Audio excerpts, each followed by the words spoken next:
Welcome back, everyone. Well, I've had a lot of requests for this video. This is called A Medical Look into What Killed Every President. It's not a channel we've reacted to before. It's not a video I've seen, but a lot of you have recommended it, so I'll put a link in the description to the original content if you want to check this guy out and some of his other stuff. But today we're going to take a look at this video and see what all the fuss is about. Let's dive in. There have been 45 presidents in the history of the United States, and as of uploading this video, 39 of them have died. Today I'm talking about what killed every president and the bizarre circumstances that surrounded many of their deaths. 4 assassinations, a top secret surgery aboard a fishing boat, God bless America, and pee-whoop!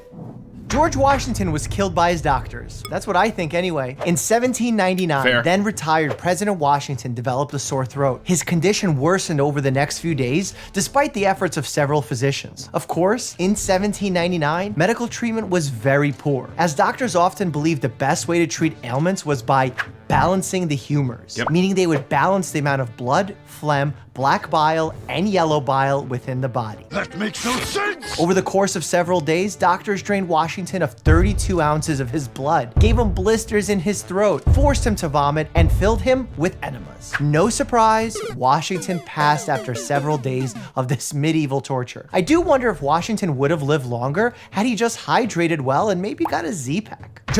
Yeah, he's absolutely right, and this is one of several times in this list we're going to see situations where if the doctors had basically done nothing, the person might have been okay. George Washington was not that old. Remember, he's only in his 40s during the Revolution. He's my age, which is crazy to me. Many of these other founding fathers were even younger. I mean, Alexander Hamilton's like in his early 20s at this point. Yeah, he was like 67, I think, when he died. Late 60s. Could have had another couple of decades in him, depending on the circumstances. And it's very sad because all Washington had ever wanted was to retire to Mount Vernon, go home and be left alone and not have to be called back to serve. And he no sooner leaves the White House. Well, there wasn't a White House at the time. He no sooner leaves office than he dies within 2 years. It's pretty sad. John Adams lived until 90 years old, the longest living president until Ronald Reagan, when he died of heart failure likely related to arterial sclerosis, a blockage of your arteries due to plaque buildup, usually occurring with old age or poor lifestyle habits. Strangely enough, Adams died on July 4th, 1826. Exactly 50 years to the day he signed the Declaration of Independence, and just 5 hours after Thomas Jefferson, who died the same exact day. The cause of his death is not conclusive, but it was likely due to a variety of ailments such as diarrhea, kidney damage, and an enlarged, possibly cancerous prostate. So, the only thing I'll say is I'm not entirely sure John Adams signed the Declaration of Independence on July 4th. I know most of them did not. Adams may have. Now, Adams thought July 2nd was going to be the day that was celebrated by everybody for independence. He wrote a letter home to his wife talking about how July 2nd would be celebrated with fireworks and all this stuff for years to come. But yeah, most of them signed over the next several weeks as they came in and out of the city. There was no moment like you see in the famous painting here, which has the 5 men who were in the committee that drafted the Declaration. There was no moment like that. By the way, in this picture, the artist kind of pays homage to the fact that Adams and Jefferson became political rivals for a long time. You'll see that, in fact, let me find it. I want to pull this up and show you. Okay, so here's the painting I'm talking about, and right there you see Jefferson's foot sticking out, and you see John Adams stomping on his toe. Just a little cool tidbit that you see there. And the man who actually ends up helping them to reconcile is right over here. It's Dr. Benjamin Rush. You see that in the TV show John Adams. There's a scene where Benjamin Rush, it's kind of fictionalized how it happens in John Adams, but I understand why they did it the way they did. But Benjamin Rush is the one that kind of encourages them to write to each other, and he did have a role in all of that. And I should mention, too, a couple of things. John Adams did sign the Declaration on July 4th. I looked it up. A couple of dozen of them signed that day. More signed on July 4th than any other day. And Adams was one of them. And the other thing is, he mentioned John Adams being the oldest president oldest lived president until Ronald Reagan, which is true. But I should mention that Herbert Hoover also lived to be 90. He just didn't live quite as long as John Adams did. Such as diarrhea, kidney damage, and an enlarged, possibly cancerous prostate. America's shortest president at just 5'4", James Madison lived until the age of 85 when he died of congestive heart failure, where the heart's ability to pump blood deteriorates, causing fluid buildup throughout the body. While specific details are not well recorded, James Monroe died in 1831 after a battle with tuberculosis, a bacterial infection that usually attacks the lungs. And while he may have been only America's 5th president, at the time of his death, he joined Adams and Jefferson to become the 3rd president to die on July 4th. Last one, too. And you're going to notice one of the interesting things about a lot of these presidents is that a lot of them died of things that are very easily treatable today. 2 of our 4 assassinated presidents would almost certainly have lived with modern medicine. George Washington would have lived. I think it's fair to say that Monroe probably would have lived because we could treat tuberculosis today. The fact of former presidents dying on July 4th was not lost on the American people, with the trend becoming a bit of a mid-1800s meme. John Quincy Adams served 1 term as president and then became the first to die in office, though not in office as president. You see, after losing the election of 1829, John Quincy Adams continued his public service by holding Congress for 9 terms. At the age of 78, during a contentious debate over the Mexican-American War on the floor of the House of Representatives, Adams collapsed, suffering a significant stroke, where there's decreased circulation to the brain leading to neurological damage. He died at his home 2 days later, but not before what must have been a spectacular emergency on Capitol Hill. I need to look that up because while he didn't die on the floor of the House, I'm almost positive he didn't die at home. He died at the Capitol. Yeah. He died at 7:20 p.m. in the speaker's room at the Capitol with his wife by his side. So, little mistake there, but that's okay. Andrew Jackson suffered a long and slow decline in health before dying at the age of 78. The cause of his death, though, has been widely disputed, some attributing it to the use of the medication calomel, leading to heavy metal poisoning. But JAMA states he probably died of kidney failure with full body swelling known at the time as dropsy. While it's not entirely certain what killed Martin Van Buren, many sources, including his obituary in the New York Times, cite issues originating within his chest. It's likely his decline began with a lung infection, leading to cardiopulmonary failure. Now, things get interesting. William Henry Harrison delivered a 2-hour inaugural address in freezing drizzle without a coat or gloves, which many people believe to be the cause of pneumonia, an infection of the lungs, which killed him only 1 month into serving office. In 1841, germs had not been discovered. Germs! Germs! Everywhere! Rather, doctors believed the most effective medical treatments were to, just like with Washington, balance the humors. Doctors blistered the president and made him drink substances that forced him to vomit and have diarrhea. Of course, none of those methods actually worked. Goop. And so, William Henry Harrison remains our president with the shortest stint in office.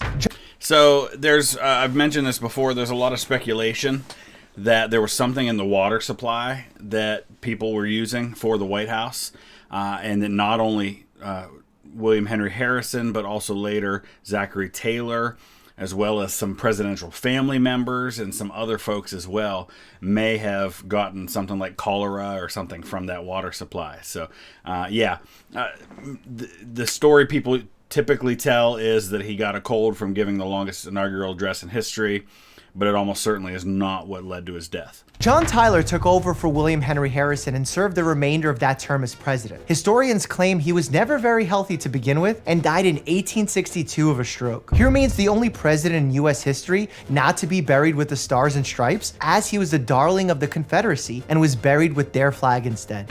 Yeah, so he had been elected to the Confederate Congress. Had actually served in like the Provisional Confederate Congress and then was elected to the regular Congress, but died before he could actually take his seat in Congress in Richmond. And many of his family members, including a number of sons and grandsons, served in the Confederate Army. He had a grandson who carried the battle flag for one of the units in Pickett's charge. He had another grandson who was killed in action. Yeah, so interesting. James K. Polk had grand visions of his life after the presidency, leaving Washington on a southern tour of the U.S., eventually hoping to end in Nashville, where he had purchased a large home. Unfortunately, Polk died 3 months after leaving office, the shortest post-presidency stint in American history, from cholera, a diarrheal disease caused by drinking contaminated water. And there again, I'm mentioning cholera. It may have been something that he had picked up. I don't know if it sits in the body that long. He may have picked up in Washington, or it may have been when he went back to Nashville. He's buried on the Capitol grounds in Nashville. Beautiful location. Zachary Taylor served a year in office before dying under what many would say are suspicious circumstances. To this day, many claim he was poisoned by pro-slavery Southerners. The cause of his death was so controversial that in 1991, his descendants actually agreed to have his remains exhumed for testing, which did not find a high enough volume of arsenic inside his remains to suggest a definitive poisoning. So, I've mentioned this before, but if you just do a Google search, you'll find there are actually pictures of his skull from the exhumation that you can find pretty easily on the internet. Pretty fascinating, but yeah, they didn't find anything. Again, probably something from the water supply. There was talk at the time that it was something to do with ice cream and cherries that he ate. A more common theory is he contracted cholera or dysentery after celebrating the 4th of July in Washington, D.C., which at the time had primitive sewers, often resulting in food and water contamination. Millard Fillmore is rumored to have been the White House's first health-conscious president, avoiding alcohol and tobacco. He did— All right, I have to do it because you guys, if you've been around the channel for very long, you know anytime there's a picture of Millard Fillmore, I have to point out that he looks like Alec Baldwin. Okay, let's continue. Died from a stroke at the age of 74. Franklin Pierce died at the age of 69 from cirrhosis of the liver, likely due to a lifetime of heavy drinking. Alcohol abuse damages the liver directly, as ethanol is a toxin, which leads to inflammation and massive swelling within the gut. And not only a lifetime of heavy drinking, but especially heavy drinking after, just before he took office as president. His only son was horribly killed in a train accident that his parents were involved in, and they saw it. The kid was basically decapitated. It was just a parent's absolute worst nightmare. And he drank himself into a stupor after that, as many of us probably would under the circumstances. As ethanol is a toxin, which leads to inflammation and massive swelling within the gut. James Buchanan is considered by many to be the worst president in the history of the United States, as he did nothing to preserve the Union before handing a country divided by slavery to Abraham Lincoln. I agree he wasn't good, and there's a string of not so good presidents leading up to the Civil War, but I'm not entirely sure that by the time Buchanan gets into the White House that there's a lot that was going to be done to stop that train from going down the tracks. I'll reserve worst president for a few other folks.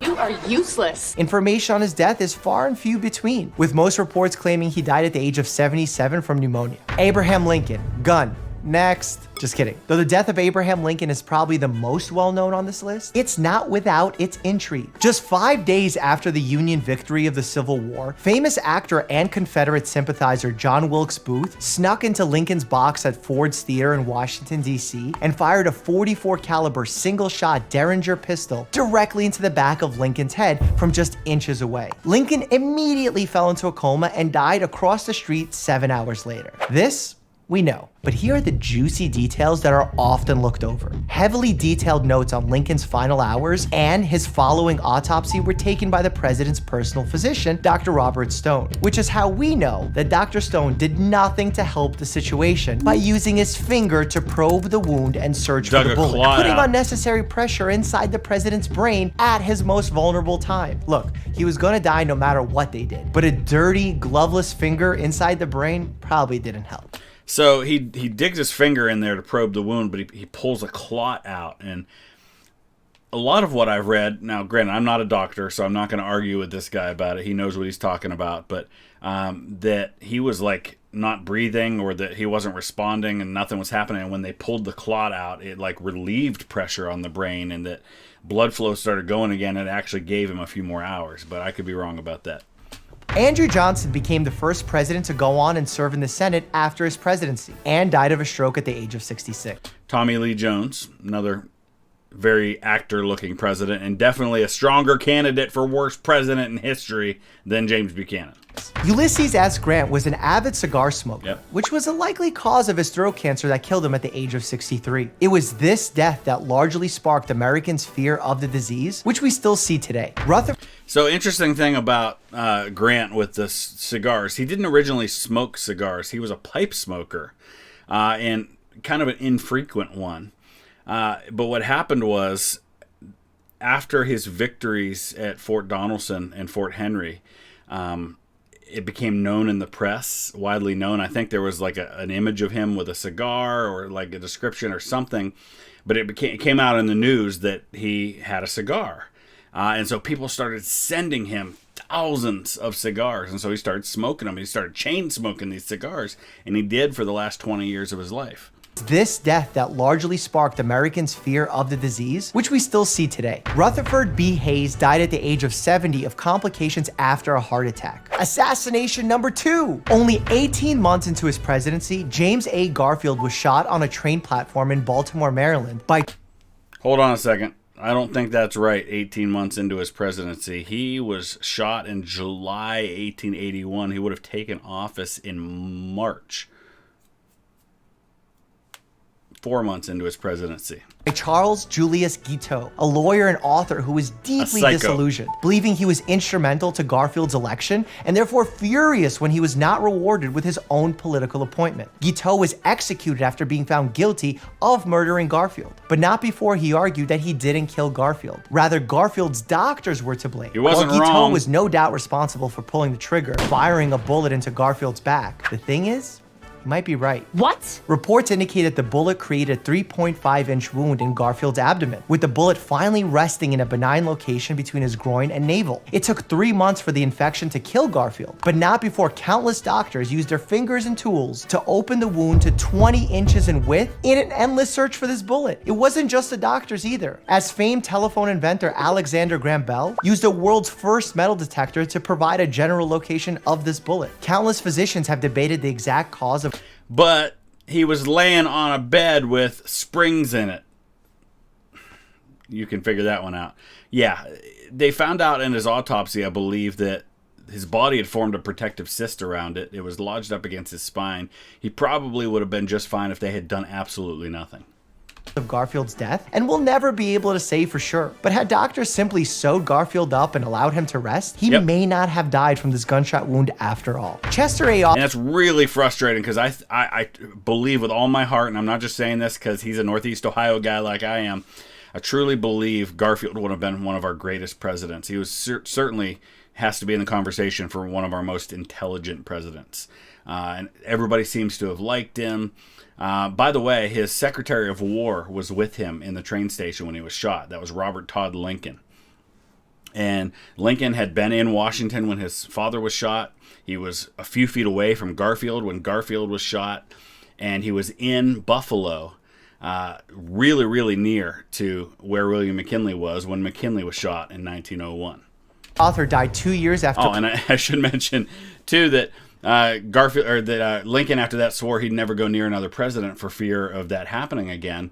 One exception to that was when he goes to Washington, D.C. for the dedication of the Lincoln Memorial, which at the time was President Warren Harding, who then died in office. Died in San Francisco, but still. After leaving office from a significant cerebral hemorrhage, thought to have been caused by his hypertension or high blood pressure. Grover Cleveland died of a heart attack at the age of 71, but that's far from the most interesting event in his medical history. In the summer of 1893, at the beginning of his second term in office, he felt a lump in the roof of his mouth. His doctor diagnosed it as cancer and recommended having it removed immediately. Cleveland feared news of him having cancer would shake the stock market and disrupt the nation, so he opted for a secret surgery aboard a yacht during a 4-day fishing trip. Now, I'll give him some credit for this, because he understood the effect it could have on the country, and he put himself in probably a less stable environment for a major surgery like that. So kudos to Grover Cleveland for that. This is a secret. 6 surgeons numbed the president up with ether, successfully removed the tumor, 5 teeth, and a large part of his upper left jawbone in just 90 minutes, swaying back and forth in the waves of the Atlantic Ocean. Crazy. Because the surgery was inside the president's mouth and his signature mustache remained intact, Cleveland hid the surgery from the public. Despite whirling rumors, smear campaigns, and discrediting journalists, the operation remained unconfirmed for 24 years before one of the doctors broke their silence and finally told the truth. Benjamin Harrison was the grandson of President William Henry Harrison, and just like Grandpa, he died of pneumonia at the age of 68. Assassination number 3. So an interesting thing about the Harrison family, and I just actually talked about William Henry Harrison's story on my podcast. There's a link in the description to the podcast. But Benjamin Harrison's father was Congressman John Scott Harrison, and there's a fascinating body snatching story involving Congressman Harrison's body after he died, where he was found hanging on a meat hook. His body had been stolen from his grave, and I believe Benjamin Harrison was one of the people who found him. Henry Harrison, and just like Grandpa, he died of pneumonia at the age of 68. Assassination number 3. 6 months into his second term in 1901, William McKinley was shot twice in the abdomen by Leon Frank. Yeah, that's the hardest one. Czolgosz. It's Czolgosz. Czolgosz. Czolgosz. By Leon Frank Czolgosz, making him the 3rd U.S. president to be assassinated in 36 years. Czolgosz lost his job during the economic panic of 1893 and became a believer in anarchism, or a terrorist movement sweeping across Europe that seek to assassinate world leaders. And there were a lot of assassinations. If you go back to middle of the 19th century up through the early part of the 20th century, there's a lot of political assassinations happening in Europe as well as in the U.S. Czolgosz approached McKinley in a crowded building at a festival in Buffalo, shook his hand, and fired 2 shots from a .32 revolver. One bullet bounced off a button and didn't harm McKinley, but the other penetrated his abdomen. McKinley was rushed to a nearby hospital where a surgeon sewed up the entry and exit wounds from the bullet in the president's stomach, though the bullet was never found. Doctors were optimistic for a healthy recovery. And if you think about what happened with Garfield, it kind of makes sense that they would do this in this situation. They didn't try to make it worse, but unfortunately infection is still a thing. The following days. But a week or so later, they discovered his wounds had become gangrenous, where parts of the body begin to die and cause deeper infection. It was the death of William McKinley that ignited a national discussion about protecting the president, with Congress ultimately charging the Secret Service with that exact duty in 1906. Theodore Roosevelt died in his sleep in 1919 when a blood clot entered his lung. Future Vice President Thomas R. Marshall famously said, "Death had to take Roosevelt sleeping, for if he had been awake, there would have been a fight." Heck yeah. You guys know my love for Theodore Roosevelt, and it's not just about his presidency, it's about the man. I just think he's such a fascinating character. And yeah, a lot of people speculate that had he been reelected, had he found a way to win that very contentious 1912 election, that he might not have died when he did, because he went on like an Amazon rainforest tour exploration thing that almost killed him as well, and that it was a carryover from that illness that eventually weakened his body and led to his death. Taft was our nation's heaviest president, at one point reaching 340 pounds, and died at the age of 72 after lingering in a coma caused by complications with high blood pressure, heart disease, and inflammation of the bladder. Time for my favorite one. While in office, Woodrow Wilson suffered a stroke in 1919 that paralyzed his left side and nearly blinded him. Out of fear that the news would shake the country, Wilson and his inner circle kept the president's health a complete secret, hiding him away where he could only be seen by his personal physician and his wife, Edith Wilson, the first female president right there. Star of this story. While it's never been conclusively proven, it is believed that instead of serving as the intermediary between her husband, the president, and the cabinet actually running the country, Edith took it upon herself to make countless executive decisions, effectively serving as America's first female president. Absolutely. Where's that movie? Woodrow Wilson survived. And she probably was better at it than he was. the remainder of his term and died 3 years later of further complications from his stroke. Warren G. Harding died in office at the age of 57 from what is believed to have been a myocardial infarction or a heart attack. His cause of death is not entirely conclusive because his wife refused an autopsy. Calvin Coolidge died alone in his bedroom from coronary thrombosis, or a clot in the coronary artery blocking blood flow to the heart. Herbert Hoover lived 31 years after leaving the White House amidst the Great Depression. In 1962, Hoover was diagnosed with colon cancer and had a tumor removed from his large intestine. 2 years later, his intestines ruptured, causing massive bleeding, leading to a coma and his eventual death in 1964. Franklin Delano Roosevelt holds the record for most presidential terms, having won 4 elections in a row from 1932 until his death in office. In 1944, a team of physicians performed a full assessment of FDR and found he was suffering from numerous heart issues, high blood pressure, and bronchitis, likely all of these caused by a lifetime of smoking and heavy amounts of tobacco. Despite his declining health, he ran for a 4th presidential term, privately saying he would resign once World War II was over. The stress eventually overwhelmed Roosevelt in April of 1945, resulting in a brain bleed while posing for a portrait. He collapsed and died shortly thereafter. Yeah, I think his last words were something to the effect of, "I have a terrific headache." He was down in Warm Springs, Georgia. He was with his mistress, Lucy, at the time. But yeah.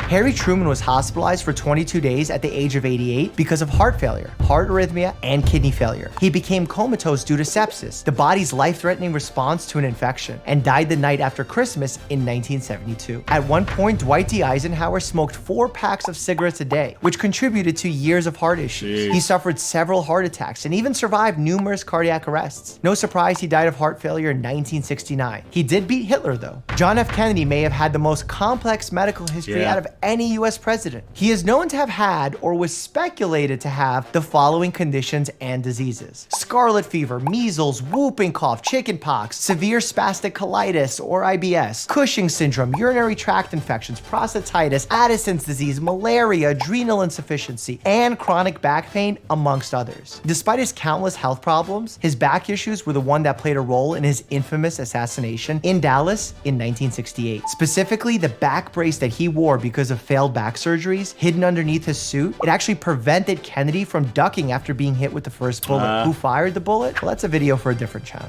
Lyndon B. Johnson was a hero of the Democratic Party for passing groundbreaking civil rights legislation in the 1960s. And he was also the hero of the Party for going hard with food, alcohol, and cigarettes. In a famous interview with Walter Cronkite, LBJ said smoking calmed him down, and it was better for his heart to smoke and be relaxed than not smoke and be nervous. An interesting hypothesis that probably contributed to the heart attack that killed him in his Texas ranch in 1973. Richard Nixon was 81 years old when a blood clot in his left atrium became dislodged and traveled to his brain, causing a stroke. He quickly fell into a coma and died 4 days later. Gerald Ford died in 2006 with a death certificate that cites arteriosclerotic cerebral vascular disease and diffuse arterial sclerosis, or a thickening of arterial walls causing poor circulation leading to organ damage. Ronald Reagan spent the final 10 or so years of his life in a losing battle with Alzheimer's disease, where brain cells and connections die slowly, causing loss of memory and other issues. He eventually died in 2004 from pneumonia.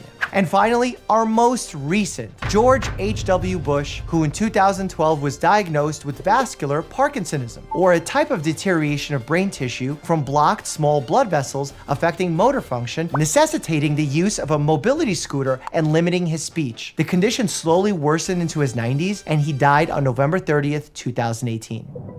I actually immigrated to the US at the age of 6. Here's that entire story in Draw My Life added. Very cool. Yeah, and right now our oldest living president is Jimmy Carter. He's the oldest lived president in history. He's going to be 98, I think, in a couple weeks. I hope that guy lives forever because he's such a great human being.